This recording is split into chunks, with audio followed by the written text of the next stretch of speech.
বিহু বুলি পুত্ৰ ট্ৰেইনত উঠিছিল। অকলশৰীয়া মাতৃ ৰৈ আছিল। কিন্তু কি দুৰ্ভাগ্য, পুত্ৰৰ মুখ আৰু কেতিয়াও নেদেখে। মা বুলি আৰু কেতিয়াও নামাতে পুত্ৰই। সকলো শেষ। ঝাৰখণ্ডত হত্যাৰ বলি হ'ল অসমৰ যুৱক কৈলাশ নাথ। জামুগুৰিহাটৰ বামুণবাৰী সৰুফলীয়া গাঁৱৰ যুৱকজনে বহিৰাজ্যত ছিকিউৰিটি গাৰ্ড হিচাপে কৰ্মৰত আছিল।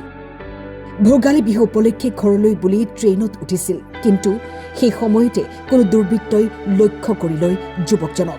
12 মান বজাত তেখেতে নিজৰ বাইক ভিনিহেকো সেই পুনেতে কৰ্মৰত হৈ আছিলে। তেখেতসকললৈ এটা ফোন কল কৰে যে তেওঁৰ লগত কোনো অচিনাক্ত 6-7জন মান যুৱকে তৰ্কত লিপ্ত হৈছে বুলি।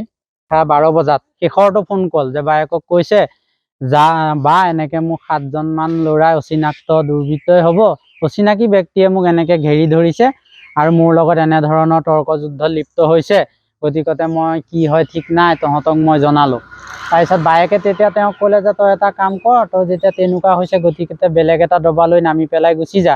কিন্তু সেইখিনিও চাগে তেওঁ যাবলৈ সুবিধা নহ'ল। মৃতদেহটো তেখেতৰ যি হয়তো জংঘলৰ ঠাই, ৰেলৱে ষ্টেচনৰ কাষতেই হ'ব চাগে। আমিও ফটো পাইছোঁ, কিন্তু ইমানখিনি কেনেধৰণৰ ঠাই সেয়া আমি অনুসন্ধান কৰিব পৰা নাই। মাতৃয়ে ভাবিছিল বিহুৰ দিনা ল'ৰা ঘৰলৈ আহিব, একেলগে এসাঁজ খাব পুত্ৰৰ সৈতে।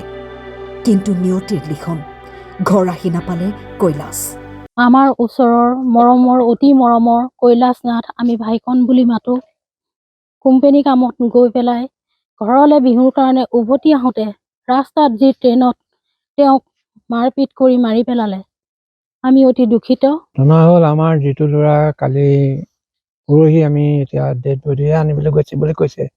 আমি বৰ দুখিত যে ল'ৰাজন বৰ দুখীয়া আছিলে, আনৰ আঁতৰত গৈ কাম কৰি আছিলে।